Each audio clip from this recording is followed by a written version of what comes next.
Today's pro tip for you is my 5 insights to being your own personal trainer.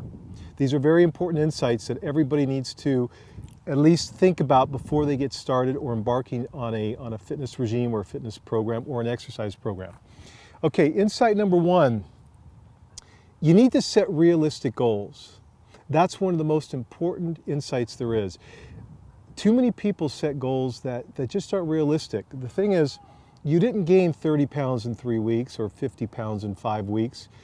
You're not going to lose it in 3 weeks. You're not going to lose it in 5 weeks. You have to set small, attainable goals or realistic goals that you can attain. The reason for that is you want positive reinforcement. Okay? If you set small goals that you can attain and you attain them on a bi-weekly or a monthly basis, then you will continue with that process. However, if you set unattainable or unrealistic goals, you won't, because it's negative reinforcement. Negative reinforcement never works. So setting realistic goals and focusing on exercising for the right reasons. You know, most people start exercising because they want to lose weight, and that's great, but weight loss and body fat loss is a byproduct. You want to actually work out and exercise and eat healthy for the right reasons, which is to feel better about yourself, to reduce stress, to have more energy, to feel better, to have a more positive outlook on life, to have more mental clarity. All of these things are extremely important. Our second insight today is you want to determine your level of commitment. How much time do you really have to work out per week, per day, per month? You really need to be honest with yourself about the amount of time and the level of commitment you want to put into getting yourself back into shape, losing excess body fat, feeling better about yourself. For some people, it might be three hours a week. Some people it might be 5 hours a week. Some people may want to put in 8 hours a week. It just depends on you. But you have to be honest with yourself about the time commitment that you want to put into, exercising and taking care of yourself. And you also want to determine how hard you want to work out. That's extremely important. Everybody has a different pain threshold. And your pain threshold sort of is a big determining factor of how quickly you're going to get in shape based upon how hard you're actually willing to work out. So these are two things you have to really think about. What's your time commitment that you're willing to put into this, and how hard are you willing to work? Both of those are extremely important. Insight number 3.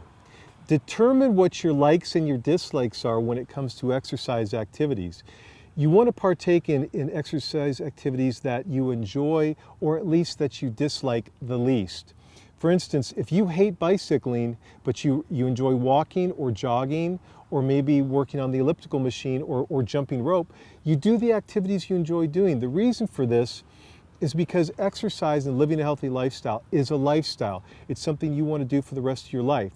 If you try or force yourself to do activities that you don't like, you're not interested in, that bore you, then you're not going to stick with it. That's why I always preach variety, and that's going to be my 4th insight. But you want to make sure you focus on activities that you like versus activities you dislike, because the activities that you don't enjoy, that's another setup for failure. There's lots of setup for failures in this process, and that's a huge one right there. Our 4th insight is to incorporate variety and balance into your workout regime. Okay, variety, we'll start with that. It's important to add variety into your workouts because you want to alleviate boredom. If you do the same thing over and over and over again, you're going to get bored, you're going to get disinterested, and basically your muscles are going to get bored and disinterested too. You have to continue to shock the body to keep the body progressing. And also, you want to be a part of the process. You want your mind to work with your body, and you do that by participating in a lot of different activities. If you get bored doing cardio by yourself all the time, take some classes. Do a boxing class, do a yoga class, do a cardio class, do an abdominal class. Switch it up. Go to different locations. Sometimes work out outside, sometimes go to the gym, sometimes work out at home. Whatever you need to do to incorporate variety into your workout, extremely important to keep yourself interested and keeping things on a positive track. Balance is extremely important. Okay, a balanced exercise regime is everything. You want to have cardio activity, strength training activity, resistance activity, flexibility activity, and core activity or core exercises in each one of your workouts. You do the cardiovascular exercise to burn excess body fat and to increase your heart strength, heart health.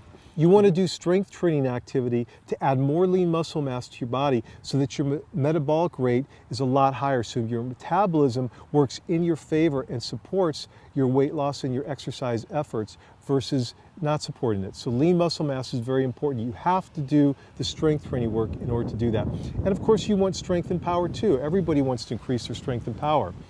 Doing the cardiovascular work and the strength work will also increase your energy levels, help you sleep better at night.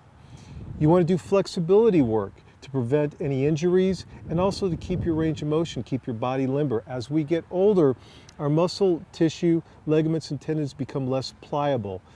Thus, we lose range of motion. So we have to keep working the body and stretching. And then, of course, core work. Core work involves balance as well as coordination. You need to incorporate some type of core work into all of your exercise regimes so that you're keeping your core strong so that when you do get older, you can keep your balance. Also, undertraining. If you're not working hard enough, your body's not going to respond. Your body works as a system and it's very intelligent.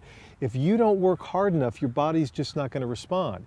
You have to work at a moderate to high intensity occasionally. You can't just do low intensity activity or low heart rate activity. You have to switch it around and do moderate activity. So you gotta work fairly hard. So listening to your body also is important when it comes to injuries.